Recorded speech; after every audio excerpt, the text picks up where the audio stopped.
साया जो पीछे आता है। अगर आपको वीडियो पसंद आई है तो हमारे चैनल को सब्सक्राइब कर दो।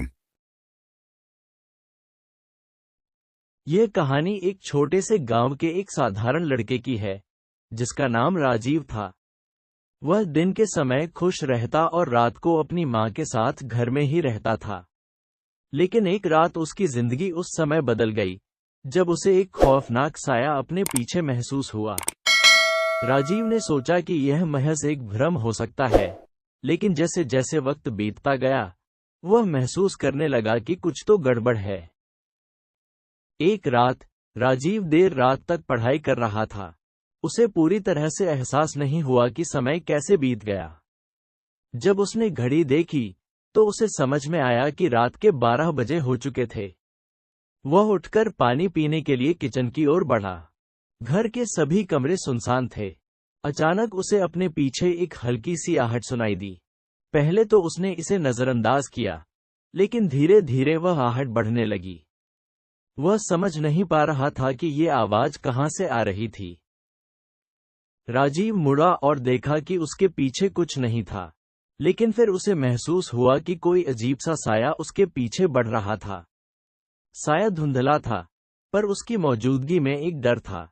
वह तेजी से घर में आगे बढ़ा, लेकिन साया जैसे उसके हर कदम के साथ उसे घेरता जा रहा था। वह समझने लगा कि यह केवल उसकी कल्पना नहीं थी, कुछ तो था जो उसका पीछा कर रहा था। उसके दिल की धड़कन तेज हो गई। वह समझ गया कि कुछ गलत हो रहा था। वह बाहर की तरफ भागा, लेकिन जैसे ही वह दरवाजे के पास पहुंचा, साया ने उसे रोक लिया। दरवाजा बंद था और राजीव के पास कोई रास्ता नहीं बचा था। साया धीरे धीरे राजीव के पास आया और उसके कान में फुसफुसाया, तुमसे मेरा पीछा नहीं छूटेगा। राजीव के रोंगटे खड़े हो गए। वह बुरी तरह से डर चुका था, लेकिन फिर भी उसकी हिम्मत जवाब नहीं दी। राजीव डर के मारे कांपते हुए पीछे मुड़ा और देखा तो साया गायब हो चुका था। लेकिन उसके बाद राजीव को यह एहसास हुआ कि वह अकेला नहीं था। साया उसे हर जगह पीछा करने आया था। वह रात को सो नहीं पा रहा था। हर कमरे में साया उसे नजर आता, कभी दीवारों में, कभी छत से झूलते हुए, और कभी उसके ख्वाबों में। वह अब पूरी तरह से बेचैन हो गया था, जैसे उसका पीछा कभी खत्म न होने वाला था। कुछ दिनों बाद राजीव ने सुना था कि इस गांव में एक पुराने मकान में एक रहस्यमय साया दिखाई देता है, जो कभी भी किसी को भी अपना शिकार बना सकता है। ये साया उन लोगों का था जिन्होंने गांव में बुरी हरकतें की थीं। वे आत्माएं किसी भी निर्दोष व्यक्ति को पकड़ने का इंतजार करती थीं। राजीव ने यह कहानी सुनी थी और उसे यकीन हो गया कि यही साया उसे परेशान कर रहा था। राजीव अब पूरी तरह से हताश हो चुका था। उसे कोई रास्ता नहीं दिख रहा था। उसकी रातें अब बेहद काली और डरावनी हो चुकी थीं।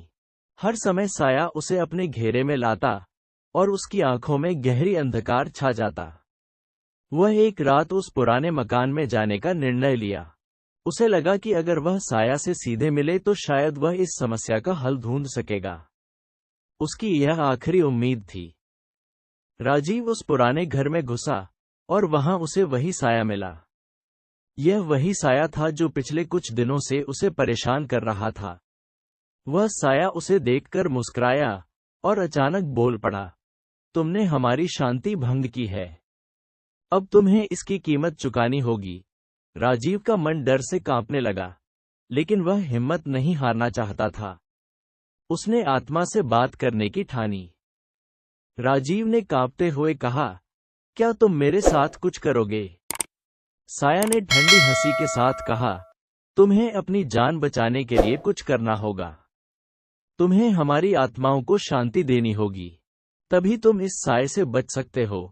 साया के शब्दों ने राजीव को अंदर तक हिला दिया। उसे समझ में आया कि यह समस्या सिर्फ उसकी नहीं, बल्कि कई और लोगों की भी थी। राजीव ने हिम्मत जुटाई और साया से पूछा, तुम किस तरह से शांति चाहते हो? साया ने कहा, हमें हमारी पुरानी गलती का एहसास दिलाओ और हमें इस दुनिया से मुक्त करो। तभी हम तुम्हारे पीछे नहीं आएंगे। राजीव ने अपनी पूरी ताकत इकट्ठा की और इस रहस्य को सुलझाने की योजना बनाई। वह जानता था कि इसका हल गांव के बुजुर्गों से मिलने वाली जानकारी में छुपा हो सकता है। राजीव ने साहसिक कदम उठाया और गांव के बुजुर्गों से इस साए के बारे में जानकारी ली। उसने जान लिया कि उस साए का अस्तित्व उन आत्माओं से जुड़ा था जिन्होंने जीवन में बहुत गलत काम किए थे। उन्होंने जिन लोगों को नुकसान पहुंचाया था, उन्हीं के आशीर्वाद से वह शांति पा सकते थे। राजीव ने महसूस किया कि यह उसका जिम्मा था कि वह इन आत्माओं की गलती का एहसास दिलाए और उन्हें शांति दे। राजीव ने गांव के प्रमुख परिवारों से मिलकर उनकी मदद ली और एक विशेष पूजा आयोजित की। यह पूजा उन आत्माओं की शांति के लिए थी जिनकी आत्माएं साया बनकर लोगों का पीछा कर रही थीं। पूजा के बाद साया धीरे धीरे शांत हो गया और वह हमेशा के लिए राजीव को छोड़कर चला गया। राजीव ने राहत की सांस ली, लेकिन यह अनुभव उसे कभी नहीं भूल सका। राजीव ने अंततः राहत की सांस ली और उसे यह समझ में आया कि कभी भी बुरी आत्माओं से पंगा नहीं लेना चाहिए। उस दिन के बाद राजीव की जिंदगी फिर से सामान्य हो गई, लेकिन वह कभी भी उस साए को नहीं भूल पाया जो पीछे आता था। राजीव की कहानी गांव में सुनाई जाती रही और लोग उस साए के बारे में डर से ही बात करते थे। अगर आपको वीडियो पसंद आई है तो हमारे चैनल को सब्सक्राइब कर दो